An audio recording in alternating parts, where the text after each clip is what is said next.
ভারতের পশ্চিমবঙ্গ বিধানসভা নির্বাচনী প্রচারণার সময় রাতারাতি আলোচনায় এসেছিল ঝাড়গ্রাম শহরের এক ঝালমুড়ি বিক্রেতা। কারণ প্রচারণায় অংশ নিয়ে ভারতের প্রধানমন্ত্রী নরেন্দ্র মোদী এই দোকানের ঝালমুড়ি খেয়েছিলেন। তারপর থেকেই খ্যাতি পেয়ে যায় সেই দোকানি।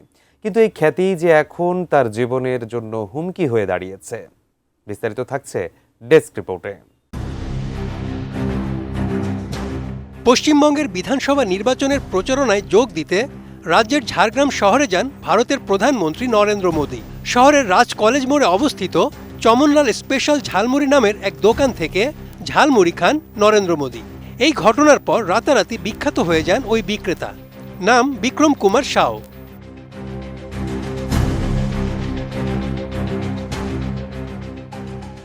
কিন্তু বিষয়টি রাজনৈতিক হয়ে যাওয়ায় এই খ্যাতি এখন জীবন নাশের কারণ হয়ে দাঁড়িয়েছে ওই বিক্রেতার। এজন্য নিতে হয়েছে নিরাপত্তার আশ্রয়।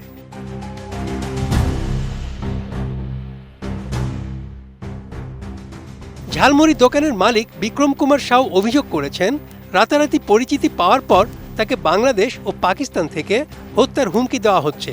এমন অবস্থায় তার এবং দোকানের নিরাপত্তায় ওই ঝালমুড়ির দোকানের সামনে ভারতের কেন্দ্রীয় পুলিশের 4 সদস্যকে মোতায়েন করা হয়েছে। আমি বুঝি নির্মাণের শিল্প, সালাম স্টিল বোঝে ডিউরেবিলিটি। সালাম স্টিল, মোস্ট ডিউরেবল স্টিল। সংবাদ মাধ্যম ইকোনমিক টাইমস 23 মে এক প্রতিবেদনে জানিয়েছে, বিক্রম কুমার সাউ একাধিক হুমকি পাওয়ার পর থানায় অভিযোগ জানিয়েছেন। এরপর তার নিরাপত্তার কথা বিবেচনা করে পুলিশ মোতায়েন করেছে ভারতের কেন্দ্রীয় প্রশাসন।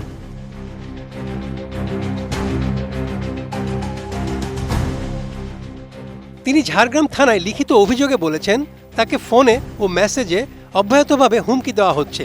আর যারা হুমকি দিচ্ছেন তারা নিজেদের বাংলাদেশি ও পাকিস্তানি হিসেবে দাবি করছেন। এতে তিনি ও তার পরিবার আতঙ্কিত হয়ে পড়েছেন। এমন অবস্থায় কয়েকদিন দোকানও বন্ধ রেখেছেন তিনি।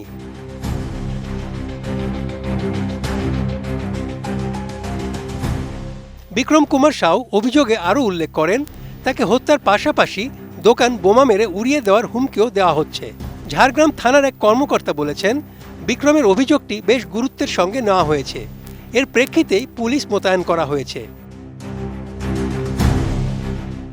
Desk report, ATN news.